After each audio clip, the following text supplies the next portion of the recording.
We were, yeah, she's standing back. She ain't heard it, she's standing back.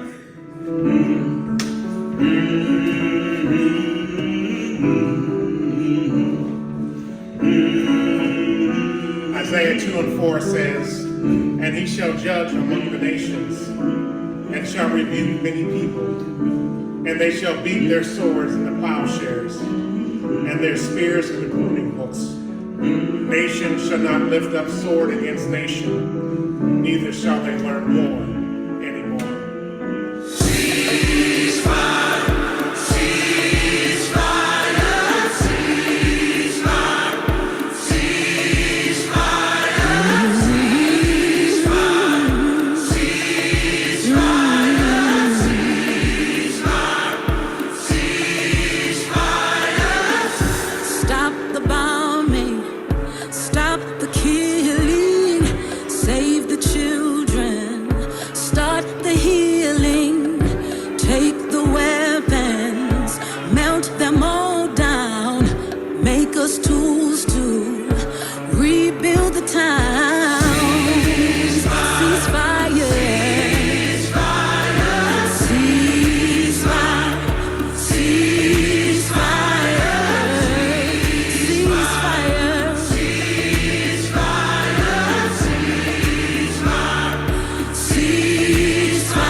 Welcome, everybody. We're thrilled for you all to be here with us. I wanted to open up our time before we went further with a prayer from Reverend Wesley Morris. Reverend Wesley, please open us up. O God of our beginnings and our endings, I give thanks for this evening and this gathering. May our hearts burn for freedom. May the promise of victory in our hearts and against evil and against hatred, against apartheid, might we be strengthened. God, may the peace of tomorrow, may the ceasefires of tomorrows come today. May the prayers for vigilance that we name in protest also be said in our prayers. May the calls for new beginnings and freshness and fresh winds of resistance that we call for in mass gatherings, may we also call for them in our prayers. Thank you for hearing our prayers this evening. Now strengthen each and every person in all that they are connected to in this circle of life, that they might hear a word tonight that will add to their courage and diminish their fears.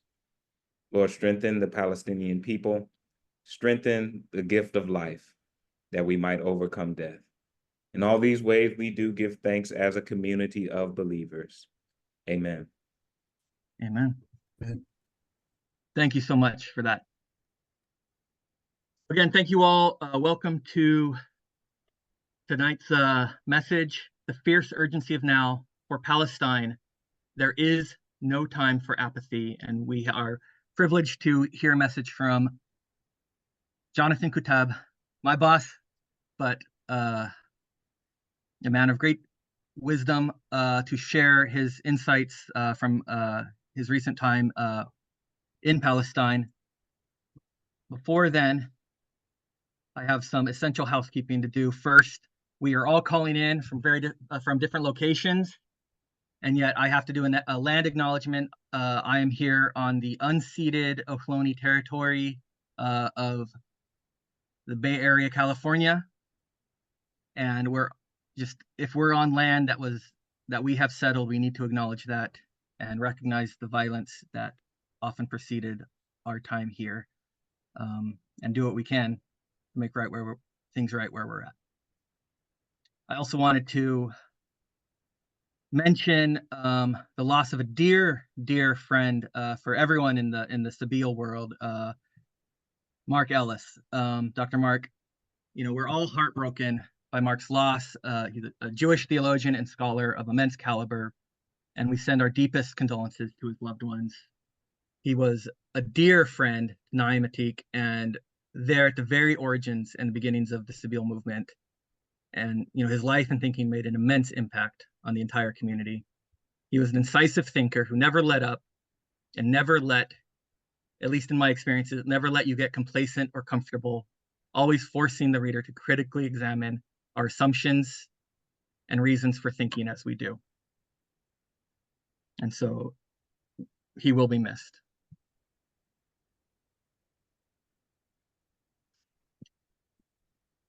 A reminder, we're being recorded, so plan accordingly. If you don't want your image, hide it. If you don't want your name, change your name in the 3 dots. There will be some question and answer time towards the end, and we're going to utilize the chat function in order to do that. But in our conversations and everything in our chats, I'm always reminded of the golden rule: in everything, do to others as you would want them to do for you, for this is the law and the prophets. In chat rooms and in international affairs, in everything, it's all the same. So we are Friends of Sabeel North America, putting this on. We're, as a Christian Voice for Palestine, we're an interdenominational Christian organization seeking justice and peace in the Holy Land through education, advocacy, and nonviolent action. But we're joined also and sponsored by our dear friends at the Cairo Center for Religions, Rights, and Social Justice. They do a lot of amazing work, from the Freedom Church of the Poor every Sunday, working with the Poor People's Campaign, the whole section on religion, faith, and organizing, policy and research, and cultural art.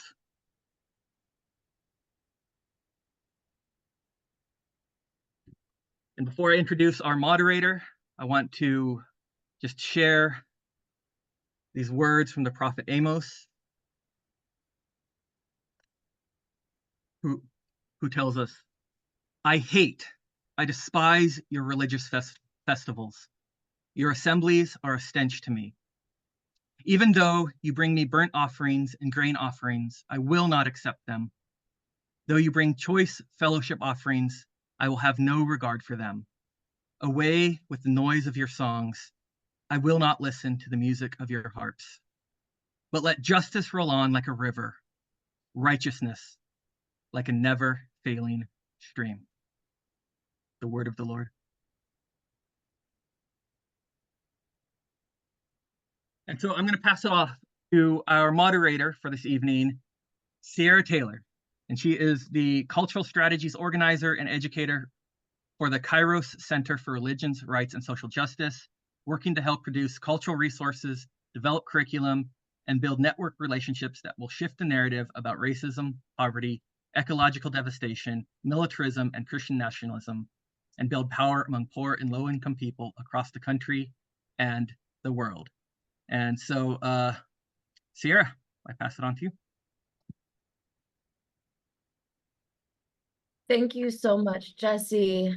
Thank you so much, the Friends of Sabeel North America, for holding this conversation this evening with one of my favorite human beings, Jonathan Kuttab.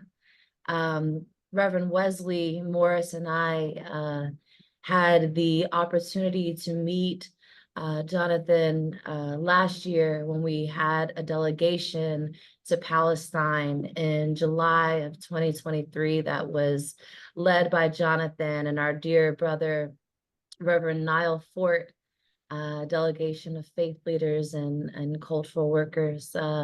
As Jesse shared, I'm Sierra. I'm with the Kairos Center for Religions, Rights, and Social Justice. We seek to be a spiritual home for the movement. I wanted to open us up in the way that I feel like Kairos, we often, try to ground ourselves in moments with culture, and the use of song is particularly a medium that we use. And I think in preparing for this conversation, when I've been meeting with the incredible staff and leaders of FOSNA, I've had this song by Batia Levine in my head.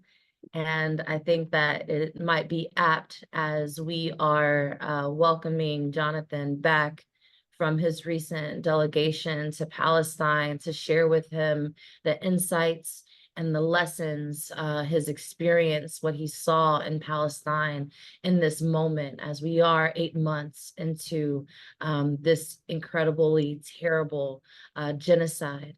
And the song is really simple, but I think powerful in thinking about, how we're coming together this evening.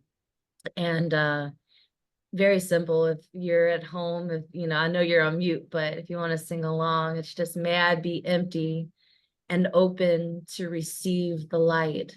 May I be full and open to receive. And it just goes like this. May I be empty and open to receive the light. May I be full and open to receive. May I be empty and open to receive the light.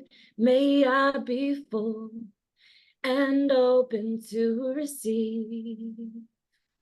May I be empty and open to receive the light. May I be full and open to receive. I know we're coming together with a lot on our minds and with heavy hearts, but may we be both empty enough and also full enough of love and solidarity to receive the message that Jonathan is sharing with us this evening. And so with that being said, I'm going to welcome in Jonathan, the Executive Director of Friends of Sabeel North America. In addition to being a co-founder of Sabeel Jerusalem, Jonathan is also a co-founder of the Palestinian human rights group Al-Haq and of the Nonviolence International. A well-known international human rights attorney, Jonathan practices in the United States, Palestine, and in Israel. He serves on the board of Bethlehem Bible College, Holy Land Trust, and Just Peace Advocates. Jonathan was the head of the legal committee negotiating the Cairo Agreement of 1994 between Israel and the PLO. And so without further ado, I want to bring Jonathan in with me and really just start us off with a very basic question. But just what did you see? I mean, you're just coming back from Palestine. I'm just wondering, like, how are things? We've been talking a lot, obviously about ending the genocide in Gaza, but also just knowing that the West Bank is also under attack and undergoing, militarization and, this continued occupation. Just what are we not seeing or hearing about in the United States that you would like to share? Well, thank you, Sarah. It's lovely to see you and hear your voice again. And to all the people who are listening and who are taking their time to be involved in this issue, I really wanted to try and share with you something or some things that you usually don't hear in the media in this country. And certainly there is nothing like going there and actually feeling it, talking to the people, experiencing the reality on the ground. There's nothing like it at all. But in trying to share with you about what's happening during this very, very special time, and it is special time, these are historic times. History gets encapsulated in a very short time. I mean, we've had more history in the last 8 or 9 months than most countries have in 50 years. So what is it that is happening there? I'm not going to talk about what's happening in Gaza. That is almost beyond words. For 2.2 million people to be thoroughly crushed, their entire society literally, physically destroyed. Homes, institutions, hospitals, universities, houses of worship, streets, infrastructure, everything totally and completely crushed and destroyed in a manner that has not been seen, I think, since maybe Dresden in World War II, even though what I hear is that already there's more bombs that's been dropped on that little tiny place called Gaza than has been dropped in all of World War II. It's amazing. So I'm not going to talk about Gaza, even though it's definitely something that we need to be concerned with, an ongoing genocide taking place in real time. I want to share with you some things about the West Bank and about Israel. In both areas, there is a sense of existential crisis, a feeling that the usual rules of acceptable conduct are being dropped totally, and that anything can and will happen. For Palestinians in the West Bank, the feeling is this is worse than the Nakba of 1948. The Israelis are no longer playing the game of democracy and humanity and being part of the Western civilized world. The Israelis are going bananas. They're going berserk. What we usually think of as the extremists among the settlements, among the settlers, are now the government of Israel. They are now the people in charge of our lives. And they're not hiding behind the facade of Western culture. They are using their power with a viciousness and with a bitterness and with a vengefulness that we had really not seen before. I mean, there were glimpses of it here and there. We sensed it was underneath, just underneath the surface. But we always thought maybe there was some kind of security justification for it. Maybe they're just panicking. Maybe they're just afraid. Maybe they're just.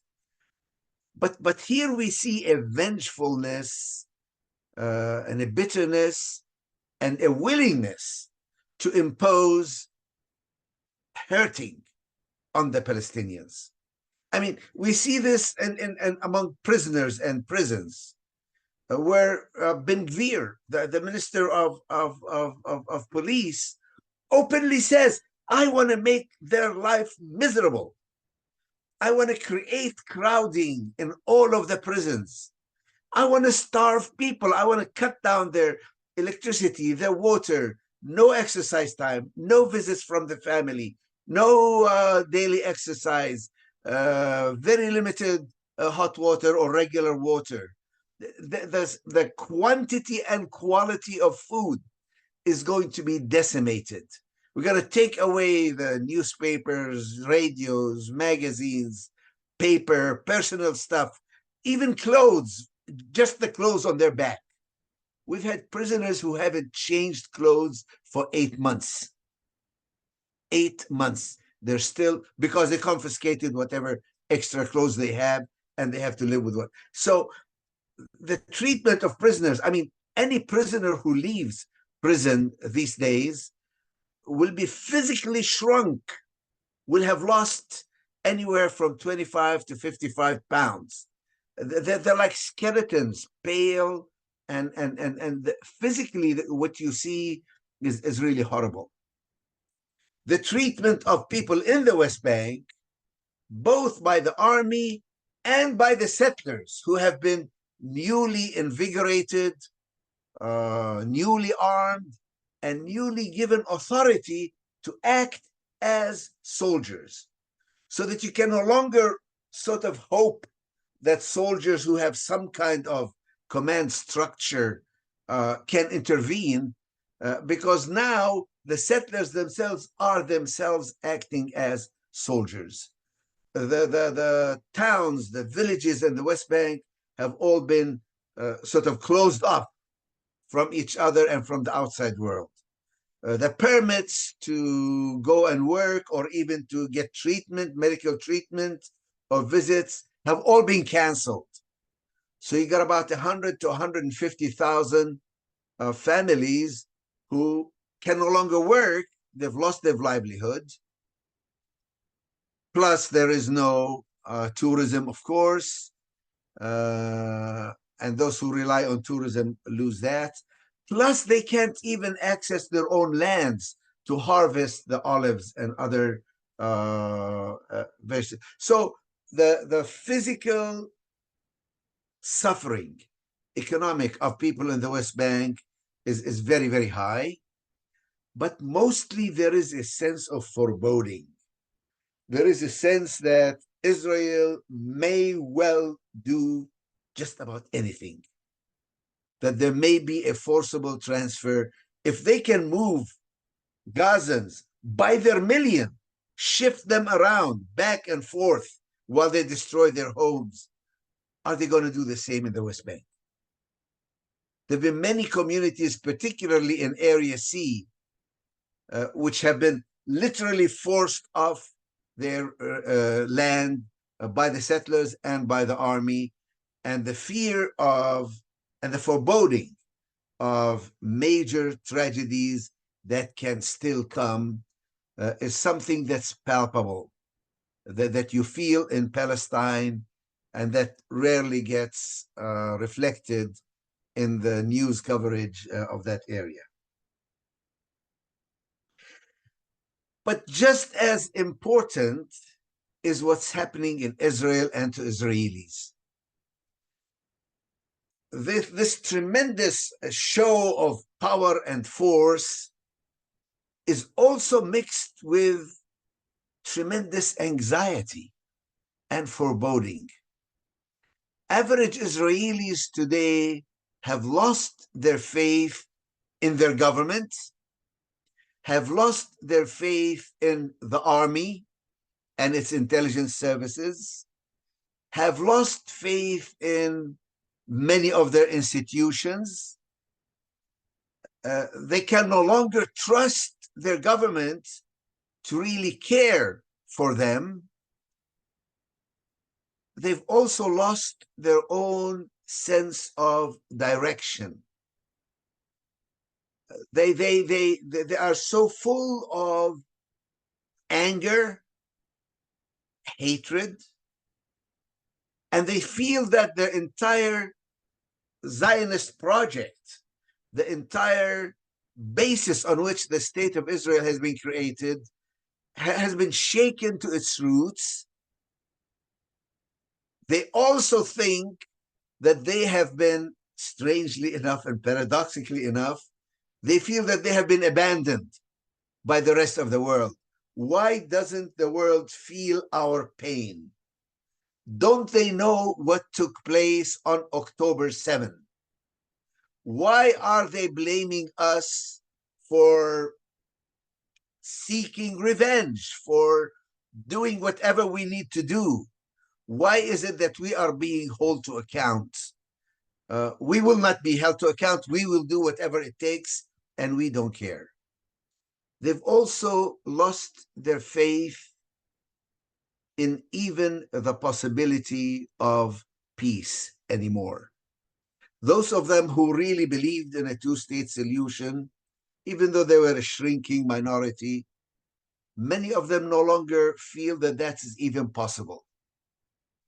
And those who felt that they could manage this occupation, that they should keep the lid on, that maybe with a few more incentives, a few more work permits, a few more carrots here and sticks there, a little more forceful imposition of our will on them, that the Palestinians will sort of accept their lot and allow us to continue with our lives. Just like for many years we lived as if Gaza didn't exist. Now we can't do that anymore. And is the same thing going to happen to us in the West Bank? And is the same thing going to happen to us with Arabs who are citizens of Israel? Will they also rise up one day against us and demand equality and demand their rights and maybe even kill us and chase us out of this land? Have we lost everything? The sense of, I know in this country and for many Palestinians and Arabs, this sounds ridiculous. You have all the power. You are going around crushing and doing whatever you want. And yet there is still a feeling of vulnerability, a feeling of foreboding, a feeling of loss of faith, a feeling of what is our future going to be like. So I wanted to try and present to you a situation where both Palestinians and Israeli Jews are feeling a sense of deep existential crisis. Unfortunately for the Israelis, the answer is you double down on your power. You exercise more violence and more authority because that's the only thing that you have. That's the only thing that stands between you and annihilation. So you have to do whatever you need to do. You forget about international law, forget about humanity, forget about, we can no longer live with these people. We do not trust them. After what happened on October 7th, all bets are off. Domination is the only way we can survive power and physical violence. That is why those who call for ceasefire somehow to the minds or to the ears of many Israelis say, what do you mean? How can we live with this threat on us? How can you ask us to stop when we feel threatened? So what we have to do is we have to use more power, we have to use more military might, we have to use our army. We can no longer live in peace and security. We're going to need to attack Hezbollah, who we know are far more powerful than Hamas is, and better trained, and better supplied, and who can even hurt us even more. We are afraid. We don't know who to turn to. We don't know who we can trust. We have been abandoned by the international community. Now, I am saying this not because I want to justify anything that Israel does. I am saying this to sort of bring to our hearts and minds a reality that is very dangerous and very explosive. When somebody who is extremely powerful also feels vulnerable and threatened,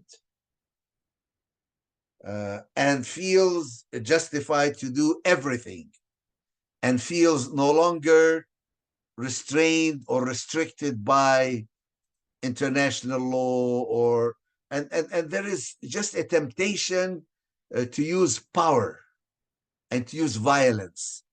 And somehow we need to understand this, and we need to present a different approach to Israelis as well as to Palestinians. And I'm telling you, the suffering of Palestinians is great, but most Palestinians, despite their suffering, have not given up hope. They have an amazing resilience. And a lot of it has to do with their faith in God and their faith in the justice of their cause and the faith that ultimately justice will prevail. When, how, we don't know. We expect nothing but increased suffering in the short term, but ultimately we have not given up hope. Hope continues to live and to be powerful. And people in Palestine notice what's happening in Israeli society and the breakdown in its institutions. They also notice what's happening in the international community. They are very well aware of the protest movement, the student movement, the encampments, the ICJ and the ICC and international law, and the millions who are marching throughout the world calling for a ceasefire. And that gives them hope. And that gives them resilience. But we also need to come through with a positive message for both Israelis and Palestinians who are tempted again to trust in violence and to trust in weapons. What is our message? Do we have a word, a positive word to give to Palestinians and to Israelis? Or are we going to fall into the same trap of thinking that only power, only military power is the answer to all the problems? In a way, the United States and President Biden specifically and personally has played a very negative role in prolonging this conflict, in supporting a narrative of destruction rather than a narrative of construction. Has said basically to Israel, you are right. Hamas is evil and should be destroyed rather than should be dealt with, should be negotiated with, should be compromised with, should be brought into the diplomatic process. And I'm afraid that the churches and many people in the peace community in this country have also fallen prey to the same narrative of demonizing Hamas and refusing to think of any alternatives to violence and destruction. I really feel that the church has also failed. The church has failed in a major way. And you hear this from Palestinians all over the place. Where is the church when it comes to genocide? Where is the church when it comes to violence?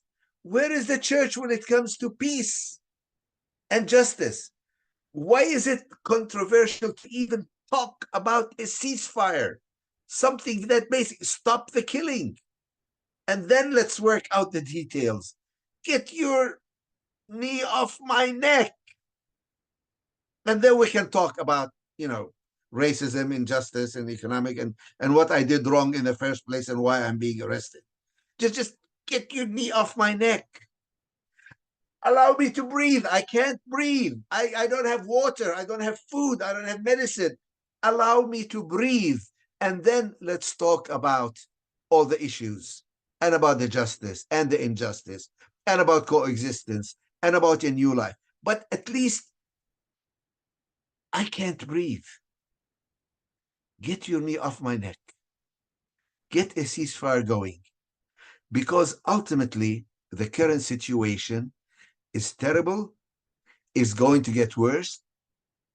The Israeli inclination to continue in this battle may lead to a greater war in the north with Lebanon, in the West Bank. Who knows where it will lead? We as Christians and we as a church are failing in a major way to address this. These are some of the thoughts and the reflections that I came back with. And there is an urgency to it because people are dying. Children are dying. There's 2.2 million people who are suspended. They have no homes, so you build tents for them. They have no infrastructure. They have nowhere to go to the bathroom. They have no access to fresh water to drink. That they have no schools, no hospitals, no institutions, none. And Israel, in its tremendous majesty, is saying, we don't want to deal with Hamas. We don't want to deal with the Palestinian Authority. We don't want to even deal with UNRWA. And we don't want to take responsibility for these people under our authority and control. We want the rest of the world to come and solve this problem, but only according to our dictates and according to our interests and by safeguarding what we want, because we need it and we're powerful enough, and the United States will allow us to do whatever we want to do. This feeling of arrogance and entitlement combined with fear and anxiety and foreboding is really a very dangerous combination that is affecting that area. I think I will sort of stop here and give a chance for people who want to ask specific questions about it. But it is a call for action. We cannot just sit by and be silent. Our country, the United States, and President Biden specifically, is now part of the problem, is preventing any kind of healing to come about. And this is what we need to address immediately. Ooh. Wow. Just letting that breathe for a second, a beat. Thank you, Jonathan. For folks who are tuning in, as Jonathan said, we're going to have a bit of time for questions. Maybe not all the questions, but if you do have questions that have come up, please put them in the chat. I wanted to, Jonathan, you know, the title of this event tonight being the fierce urgency now, and thinking about, you know, that Amos quote, you know, thinking about the foam is rising on Israel. So I wanted to ask you just specifically, because you talked about the church really failing in this moment to really, you know, be where we need to be to meet this moment. And I feel like some of the most insightful conversations and experiences that I had with you all in Palestine was in learning about the role of liberation theology. And although, you know, we want to be very clear that this is not a religious war, Muslims versus Jews versus Christians or what else, but there is a moral urgency, a moral response that we all, you know, need to have in this moment. And so I'm just curious if you could talk a little bit about the role of liberation theology and what are, you know, Palestinian Christians in particular, you know, how are they thinking about their role in this moment, and you know, how do we as people of faith really meet this moment in the way that it deserves in the time of crisis? Okay. There's one thing that's very, very important to keep in mind. Liberation theology and the Christian message is not always a clearly defined political program. There is one. I can articulate to you a solution. I've written about it, beyond the two-state solution. I've written what a positive solution can be like. But the power of the Christian message is that Christ says, my kingdom is not of this world. There is another way. There is a better way. And if any message needs to be given out today, is that violence is not the answer. War does not give you a solution. More bombs do not give you security. More violence does not give you liberation. That's a very hard message to give, because the world thinks in terms of power, in terms of armies, in terms of rockets and bombs, and even the resistance is always, it's the gun that will give us liberation. But the message of Christ is, no, it does not. There is a better way and a different way. If anything should have come out of October 7, it should have told the Israelis, look, your technology does not give you security. Your superior weapons do not give you safety. Even with every possible advantage on your side, the oppressed can come up with crazy ways to hurt you, come up with crazy ways to break down these walls in which you are encompassing around them.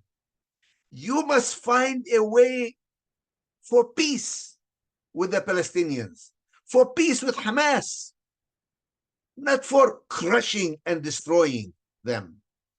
And I think also the same message goes to the Palestinians. Violence, however it may feel good at the moment, it doesn't really give you liberation. It only perpetuates an ongoing injustice. It only makes the other side feel pain, yes, but then they go impose pain on you, and they're the stronger party. And they'll impose a lot of pain. And then revenge, and then counter-revenge, and then violence and counter-violence, and the cycle continues and continues. And many people make a lot of money selling weapons, yes, we know that. And they have an interest in keeping this going. And they're very glad that the Ukraine and Palestine, and maybe tomorrow with Lebanon, they can have new and better and more destructive technology. And Christ's message is, no, that is not the way. You must find a different way. You must find a way to live together. A system must be built not on power, but on justice. You must find a way to make your enemy your friend or your neighbor and your fellow human being. You do not solve your problem by denying their humanity, by imposing on them greater and greater suffering and destruction. This is the positive message. I don't hear that from the church. I don't hear the church saying, tell the Israelis and the Palestinians you don't need more weapons. Tell the Israelis and the Palestinians you must find a way to live together. Tell the Palestinians and the Israelis your ideologies need to encompass and accept the other rather than negate and demonize the other. I don't hear that message from the church. And we need to hear that message. We do have a solution. There is a balm in Gilead. And we Christians know about it, but we're keeping silent. And our silence is horrible. I mean, I look at Muslims and Islam, and they have a message also. They have a message. And it's a message that's allowing people to continue to have hope in these difficult times. A message in the sovereignty of God and his ultimate ability to overcome the powerful and the mighty. Where is the Christian message? What do we have to say that is at all positive to the Israelis and to the Palestinians? I don't hear the church coming with that message, and that really makes me feel very sad. Thank you. I've been thinking about when we were together last year, this question of peace kept coming up, and people would say peace, and then some people will say, yeah, what peace? Like what kind of peace? And I think that you shared with us when we were talking about peace that you always have to include justice whenever you say peace, when it comes to what's happening in Palestine, and pulling from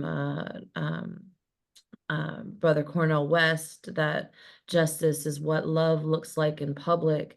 I'm wondering, what does justice look like for Palestinians? I can't help but to think, even in this moment, as we, again, like we're going on 9 months of genocide and over 75 years of occupation. And folks ask, what does winning look like when we've already lost so many people? Yeah. So I'm just wondering, like, what does justice look like? Well, I can give you some elements of justice. One of the elements of justice is equality. Equality. Another element is the humanity of everybody, rejection of racism, whether it's anti-Jewish, anti-Semitism, or anti-Muslim or anti-Arab racism. Justice means human dignity. Human beings are, loving your neighbor as yourself, wanting for others what you want for yourself. If you want for yourself a proper life, schools, education, work, freedom to travel, to go and come, the ability to live out your life, your culture, your religion, to practice, to love your children, to have them grow in a proper society, security. These are elements of justice. And I can tell you what is not justice. It is power imposing its will on other people. It's dehumanizing others. It's denying them their freedom, denying them their self-determination, thinking that somehow you are entitled to things that they are not entitled to, that because you yourself have suffered, you're allowed to make your own rules, not to live by the rules that everybody else is expected to live by, that you can demand for yourself something which you are not willing to grant to the others. I think when we start with these elements of justice, there are many formulae, there are many ways to achieve it, there are many ways to work towards justice. Yeah, but if you start with saying, I am different, I am better, I am chosen by God, I am entitled by history, by the United Nations, by the Balfour Declaration, by my ancestry, by whatever, I am entitled to things that I am not willing to acknowledge or to give to the others, that is injustice, pure and simple. So we can start there. And then we can debate 2 states, 1 state, what arrangements are going to be there that give you the things that you're entitled to. But you have to start with justice, and you have to start with truth.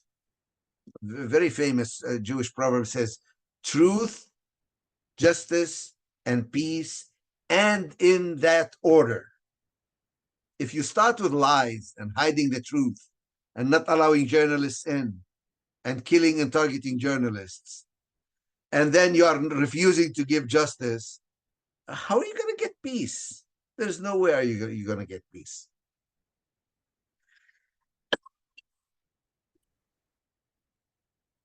Ooh. Truth, justice, and peace in that order. I know we're running low on time, but folks might know that there is a conference coming up in Washington, D.C. of Christians United for Israel. We know that Christian Zionism is inherently anti-Semitic, yet it is a huge voice shaping so much of the discourse that is happening, particularly in faith communities right now. Could you just talk about how should we counter it? How should we be engaging? Well, I think it is incumbent upon us to counter Kufi and Christian Zionism, not for the sake of the Palestinians, but for the sake of Christ and for the sake of his message. Because Kufi has a message of hatred. It has a message of privilege. It has a message of entitlement. It has a message of violence and more violence. And it doesn't show any love or caring, not for the Palestinians and ultimately not for the Jews either, because they want them to either convert or get destroyed in Armageddon, whatever their particular prophetic theology is. So the best answer to Christian Zionism is the gospel of Jesus, which is a gospel of love. It's a gospel of equality. It's a gospel of God so loved the world, not just the Jewish people, that he gave his only begotten son, that whoever believed in him will not perish but have everlasting life. So the way to confront Kufi is, I think, with biblical truth and with a proper Christian message. You just have, thank you for that. Yeah, I think it has been interesting in this time, you know, just going back to the source, to the beginning, to, you know, Jesus Christ, this brown-skinned Palestinian Jew under Roman occupation who developed a movement of poor and dispossessed people who rose up. And, you know, this religion has spread around the world. And, you know, so for us to be able to wield it as those who are seeking justice, who are struggling for justice, for all. And we're just a few minutes away from our close. I wanted to keep it a bit, you know, tight, but is there anything, Jonathan, that has just been on your mind since being there, like that, what, like, that's keeping you up at night or has just stayed with you since your Well, last vacation? I think the suffering of the Palestinians has been great, and it's been very much on my mind. But I've also been concerned about Jewish Israelis who have the power, but who have lost the spirit, who have lost their soul, who have lost their humanity by denying the Palestinian humanity. And how can we reach out to them without enabling them? How can we tell them that, you know, we care about them, but we do not care to allow them to continue to oppress the Palestinians? How can we have a vision that incorporates them with the Palestinians in a way that is not built on power, but that's built on humanity, that's built on justice, that's built on a new vision, a new way of looking at things. And I think people in this country have a lot to answer for, and Christians in this country have a lot to answer for, because this country has been definitely not just complicit, has been participating in the violence and stands to participate even more. Because if things heat up in the north with Lebanon, the United States is going to be drawn in more and more. And how can one show caring for the Israelis? Because clearly, people in this country care more about Israelis than they do about Palestinians. We know that already. How can we show some caring for the Israelis without reinforcing and enabling and allowing them and their ideology and their toxic policies from continuing to dominate the area? Israel cannot be allowed to dominate that area or even that land. They can share it and coexist with other people, but only on the basis of justice and equality.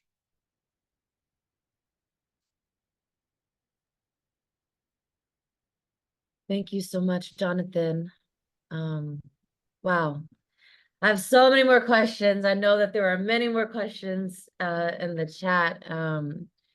And, you know, I'm sure that we'll have other, you know, hopefully have other ways to connect in with you and what FOSNA is doing. I wanted to pass it over to my dear brother, Chad Collins, to offer a word and how to get involved with FOSNA.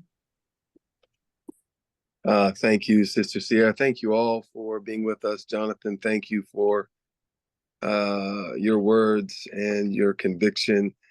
And to all of you in the chat, your questions are significant, and we will do our best, either at another event or perhaps through some of our e-blasts or some of our outreach to try to respond more directly to some of those questions.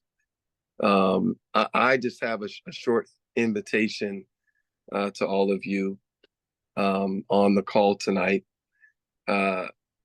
As Jonathan was just there, and as Sierra and Brother Wesley attested to their time last July, and after speaking with many Palestinian family members, siblings, friends, as hard as it is, and as challenged as every day is, there is still a great longing for those of us who can, those of us who are able to travel and be with them physically.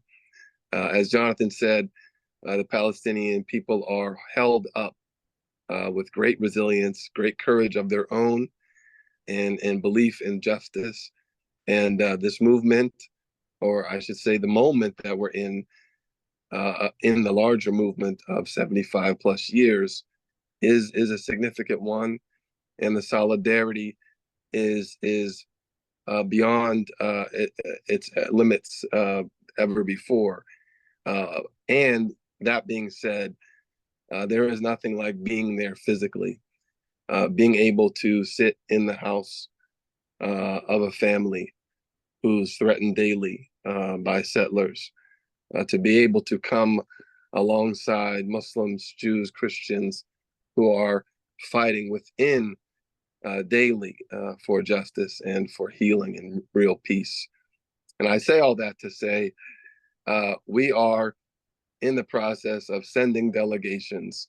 We have one coming up in August, a delegation of African American clergy and leaders, lay leaders, cultural leaders.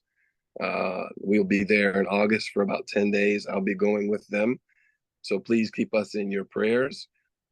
But we can't do that alone. And the invitation tonight is to consider partnering with us. We are partnered in many different denominations and with Sabeel in Jerusalem, but as you know from Jonathan sharing, finances in Palestine are at an all-time struggle. So as you feel led, we can use your partnership in prayer and in financial support so that more people can get there, not just to see, certainly to see for themselves and bring back that message. As some of you who have been, that's always been the invitation. Come and see and go and tell. By all means, that is still the work that we're doing, and then some. To be able to be physically present is a boost of morale and shows true solidarity. Not everybody can go, but certainly everybody can participate by helping to send those who can. So please consider joining us. I believe there is a link or something that will be sent in the chat right now, or a way for you to contribute if you'd like to.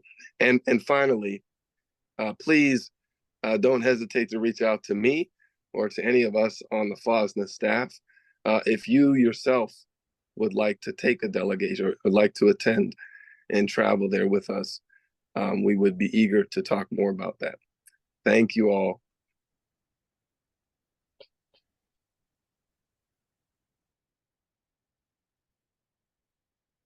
My friends, you do not walk alone. We will walk with you and sing your spirit home. Courage, my friends, you do not walk alone. We will walk with you and sing your spirits home.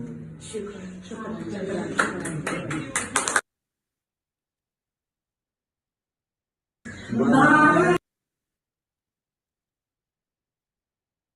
Thank you so much for everyone who joined this evening. Thank you so much to Friends of Sabeel North America, and of course, and of course, Sabeel Jerusalem. Thank you all again. I hope that you all have a wonderful night and go with strength and love as you make your way out into the streets to struggle for justice and a free Palestine. We are now faced with the fact that tomorrow is today. We are confronted with the fierce urgency of now. In this unfolding conundrum of life and history, there is such a thing as being too late. This is no time for apathy or complacency. This is a time for vigorous and positive action. Ashe and amen. Good night. Good night. Good night. We who believe in freedom cannot rest. We who believe in freedom cannot rest until it comes. We who believe in freedom cannot rest. We who believe in freedom cannot rest until it comes. Until the killing of black men, black mother sons, is as important as the killing of white men, white mother sons. We who believe in freedom cannot rest. We who believe in freedom cannot rest until it comes. And that which touches me most is